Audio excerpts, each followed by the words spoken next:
matabil tong bunganga kong to eh. Yan, kasi kayo dyan eh. Laging basa yung preno nyo eh. Medyo kayo sinasabi na single, malayang malaya, si Doc RJ, ayan. Ikaw lagi mo akong nilalaglag. Chang, okay lang po yun. Tsaka po hindi naman ako threatened kay RJ. Ibig ba sabihin nun, magkakabalikan sila ni Lynette? Naku! Hindi papayag mo. Hindi kami papayag. Naku, ikaw na ikaw lang. Sa'yo kami botong-boto, ikaw lang talaga. Sana ganoon din po si Annalyn. Ay, si Annalyn pa. Naku, botong-boto sa'yo yun. Alam mo kasi si Annalyn, kung saan maligaya yung nanay niya, dun siya. Eh, ikaw ang nagpapaligaya kay Lynette. So, pati kami, botong-boto kami sa'yo. Grabe! Galing mo dyan, bawing-bawi ka din doon dyan. Ikaw naman. Tara na. Sige na. Mauna na kami. Sige po. Okay.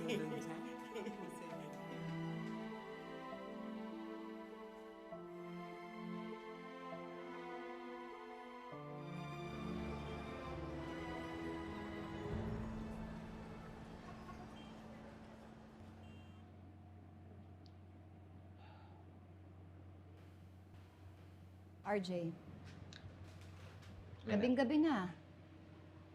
Pagod na yung anak ko. Kakauwi lang niya galing sa trabaho. Tapos bukas, maaga pa siya gigising. Kaya pwede ba, umuwi ka na? I actually came here for you. Bakit? Dahil ba sa wala na kay ni Moira? No. It's not what you're thinking. Gusto ko lang ihingi ng dispensa yung ginawa ni Moira sa'yo kanina. I should have expected the worst from her. Hindi tuloy kita naprotektahan. Okay lang yun. Hindi mo lang kasi nasabi sa akin na yung asawa mo naman pala ay may lahing aso. Pero okay na rin ako kasi, ayan napacheck ko na naman to sa ospital na pa-injection ko na anti-rabies. You know, just in case.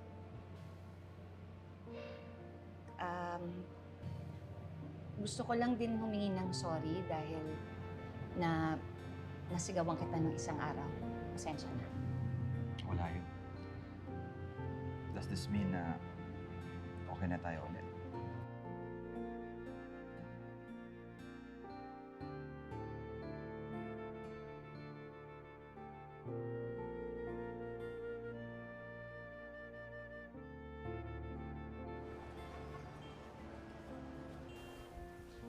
Ate, Obeng,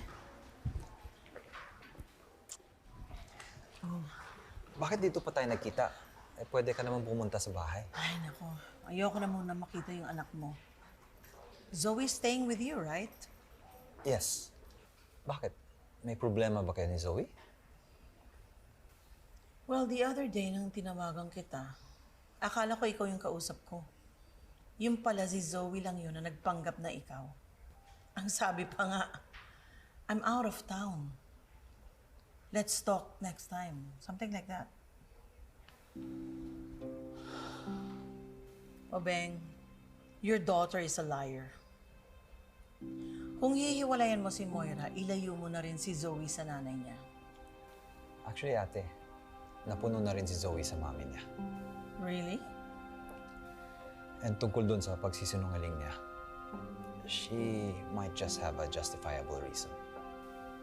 At ano naman kaya yun? Shopee free shipping! Next time. Something like that. Obeng, your daughter is a liar. Kung hihiwalayan mo si Moira, ilayo mo na rin si Zoe sa nanay niya. Actually, ate, napuno na rin si Zoe sa mami niya. Really? And tungkol dun sa pagsisinungaling niya, she might just have a justifiable reason.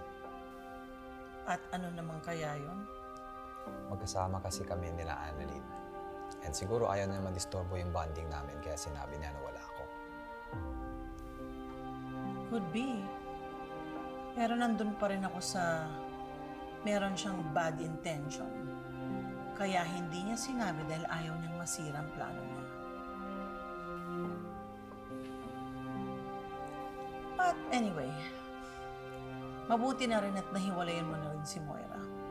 That's one thing na nagawa mo na talagang may approval ako.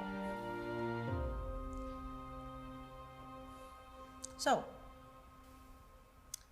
what's your next step? Annulment lang ba? Or, no, it's the other way around. Legal separation lang ba o annulment? Well, kukonsulta muna ako sa lawyer. Oh, Beng, you should have done that a long time ago. Finally!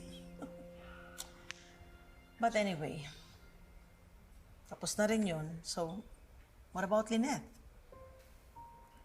What about Lynette? What about her? Anong plano mo kay Lynette? Well, ate, she's already engaged to Carlos. Alam mo naman yan, di ba? You didn't answer my question. So let me rephrase my question. Kung walang Carlos, and Carlos is completely out of the picture, liligawan mo pa rin ba uli si Lynette? You're going to be a free man soon.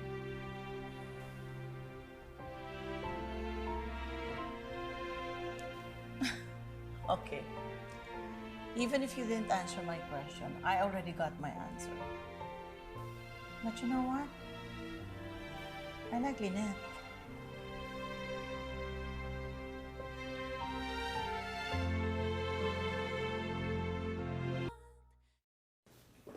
Thank God, Lynette, na nakakalakad ka na ng maayos. You know that rabid dog, Moira? Nananagat pala yun. Ako sana pala, Ma'am Giselle.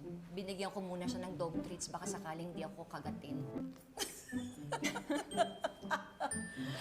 Ay, nako talaga si Moira. You know, I discovered this new place. Doon tayo mag-lunch. Lynette, Oh, Carlos. Giselle, you're back. Hi, Carlos. May lakad kayo?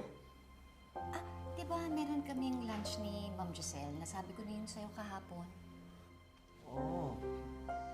Nawala sa isip ko eh. Bakit? Naisip ko kasi na i-check na natin yung venue para sa engagement party natin. Kailangan natin kasi kasuhin yun. Di ba sa isang araw pa natin yung pupuntahan? Oo, pero nagkaroon ako ng emergency schedule sa OR eh. Giselle, pasensya ka na ha. Baka pwedeng cancel niyo muna yung schedule niyo. Kasi importante yung lakad namin ni Lynette. I'm sorry, Carlos. I can't do that.